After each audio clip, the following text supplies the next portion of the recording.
इस वक्त हमारे साथ कांग्रेस के प्रवक्ता अभिषेक मनु सिंघवी हैं और आइए उनसे सीधे प्रश्न पूछते हैं कि ये आज जो दिल्ली की कोर्ट ने जो समन्स जो जारी कर दिए हैं सोनिया गांधी, राहुल गांधी, ऑस्कर फर्नांडिस और मोतीलाल वोरा के खिलाफ, इसमें कांग्रेस की दरअसल प्रतिक्रिया क्या है? सिंघवी साहब, क्या आप ये मानेंगे कि ये कांग्रेस के लिए बहुत ही एक शर्मनाक घटना है? जिस प्रकार के आरोप लगाए जा रहे हैं, और ठीक है ये सिर्फ आरोप ही हैं, क्या आप मानेंगे कि ये बड़े निंदनीय है जहां तक कांग्रेस पार्टी का अपना खुद का सवाल है?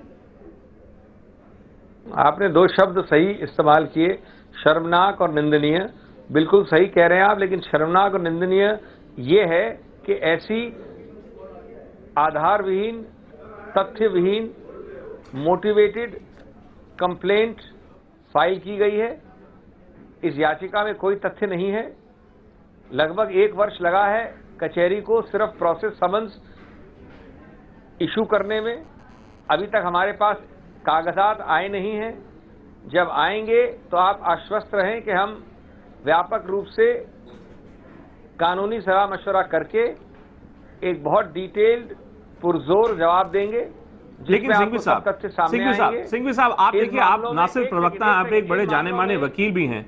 इससे वकीलों की आदत भी होती है कि आप लोग किसी भी मुद्दे को घुमा सकते हैं, लेकिन इस केस के जो तथ्य हैं सर, वो इतना तो जरूर दर्शाते हैं कि एक अखबार जो 2008 में बंद होता है, 2012 में एक नई कंपनी बन जाती है और उस कंपनी में कांग्रेस के बड़े बड़े जो नेता हैं, सोनिया गांधी से लेकर राहुल गांधी से लेकर ऑस्कर फर्नांडिस, मोतीलाल वोरा, वो सब इस कंपनी में इन्वॉल्व हो जाते हैं और फिर हजारों करोड़ की जमीन इस कंपनी द्वारा जो है अप्रोप्रिएट कर ली जाती है। क्या ये एकदम बेबुनियाद आरोप है? क्या ऐसा है?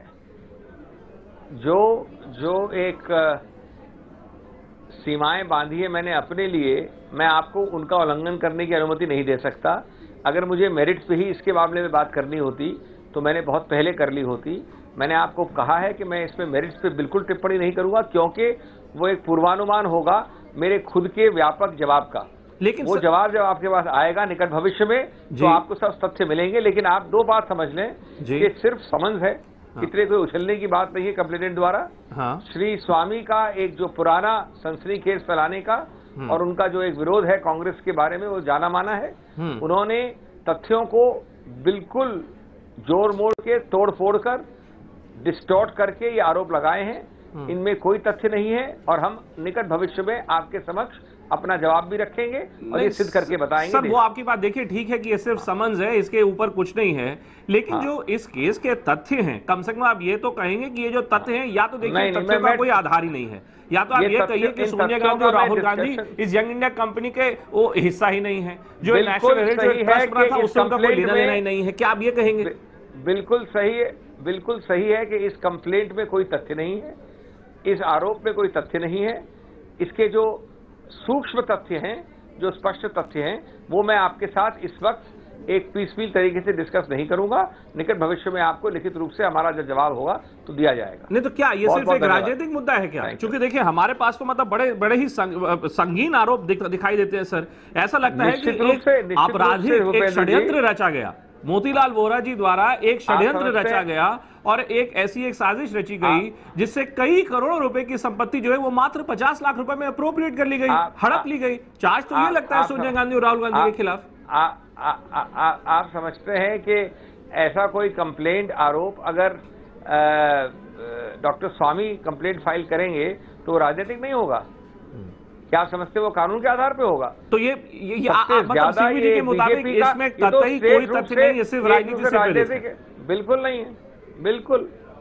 उनकी राजनीति मालूम है, उन्होंने बीजेपी ज्वाइन की है, वो बार बार ऐसे केसेस करते हैं। उनको एक निजी एनिमस और मोटिवेशन है श्री राहुल गांधी और श्री सोनिया गांधी के विरुद्ध। विशेष रूप से सब जाना माना चीज है ये आज की बात नहीं, 10 साल पुरानी बात है और 1 वर्ष लगा है सिर्फ समन्स इशू करने में, क्योंकि इसमें तथ्य वैसे प्राथमिक दृष्टि से दिखते ही नहीं है। सर, लेकिन ये बताइए इस बात का कि कचहरी को, कोर्ट को 1 वर्ष लगा सिर्फ समन्स इशू करने में, उसका ये भी तो अर्थ निकल सकता है ना सिंघवी साहब कि हो सकता है कोर्ट अब शायद स्वामी जी की बात मानने लगी हो। कोर्ट को लगता है कि इसलिए तो कोर्ट ने कहा कि आप इनको समन्स जारी करिए और इनको बुलाइए कोर्ट में। हो सकता है कोर्ट को लगता है कि जिन तथ्यों को आप आधार विहीन कह रहे हैं, शायद उन तथ्यों का कुछ आधार हो कोर्ट के मुताबिक।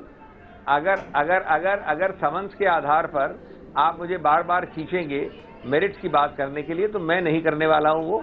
मैंने जैसा आपको कहा सब्र करें, इंतजार करें। लेकिन आप सिंघवी साहब इतना तो आप बताइए कि क्या आपको नहीं लगता कि राहुल गांधी, कांग्रेस पार्टी, सोनिया गांधी की छवि के ऊपर इसका क्या असर पड़ेगा? क्या वो छवि धूमिल नहीं होती? बिल्कुल नहीं होती। अगर किसी आधारविहीन, तथ्यविहीन आरोप से, जिसमें सिर्फ समन इश्यू हुए हैं और प्रसार किया जा रहा है सुब्रमण्यम स्वामी और बीजेपी द्वारा, जैसे कन्विक्शन हुआ है या कानूनी प्रक्रिया हुई है या कोई एक अंतिम निर्णय हुआ है, तो निश्चित रूप से कुछ धूमिल होने का सवाल नहीं उठता। उल्टा ऐसे याचककर्ताओं को और ऐसे कंप्लेनेंट्स की छवि धूमिल होती है तो बार बार करने से। तो क्या सिंघवी साहब, अगर आपकी बात मैं मानूं तो ये तो एक बड़ा, देखिए, संगीन एक डेफेमेशन का भी मामला बन सकता है। क्या आप सुब्रमण्यम स्वामी के खिलाफ आप मानहानि का दावा करेंगे क्या फिर? अब देखिए, ऐसा है, आप इसमें ज्यादा अभी ऐसे सागर में गोते न लगाएं जो कि अभी एक अटकल का रूप है। हम आपको सब कुछ एक साथ बताएंगे। नहीं कैसे सर? देखिए, अगर आप कहते हैं कि सोनिया गांधी और राहुल गांधी एकदम पूर्ण रूप से वो बिल्कुल निर्दोष हैं, तो स्वामी जी दोषी हैं, तो फिर आप स्वामी जी के खिलाफ कोई कार्रवाई करेंगे? हम क्या करेंगे, कैसे करेंगे, कब करेंगे, आपको निकट भविष्य में इसकी जानकारी हो जाएगी। चलिए सिंघवी साहब, आज आपको ज्यादा बोलने के मूड में नहीं दिख रहे हैं, लेकिन ठीक है सिंघवी साहब, जब भी आप आया भी नहीं है प्रोसेस, उसमें हम निटी ग्रिटी में, तथ्यों में नहीं जाएंगे इस वक्त। ठीक है, ओके। लेकिन ये तो बताइए कि समन, जब अभी समन जारी हो गया है, तो सोनिया जी जाएंगी कि नहीं जाएंगी कोर्ट? अभी और इससे ज्यादा मैं कुछ नहीं कहना चाहता। बहुत बहुत धन्यवाद। चलिए सिंघवी साहब, आपको कुछ ज्यादा आप केस के स्पेसिफिक्स के ऊपर आपको टिप्पणी नहीं करना चाह रहे थे। ये ठीक बात है कि इस वक्त ये सिर्फ समन्स हैं, लेकिन पहली बार शायद ऐसा हुआ है कि सोनिया गांधी और राहुल गांधी दोनों को कहा गया है कि आप कोर्ट में पेश हों।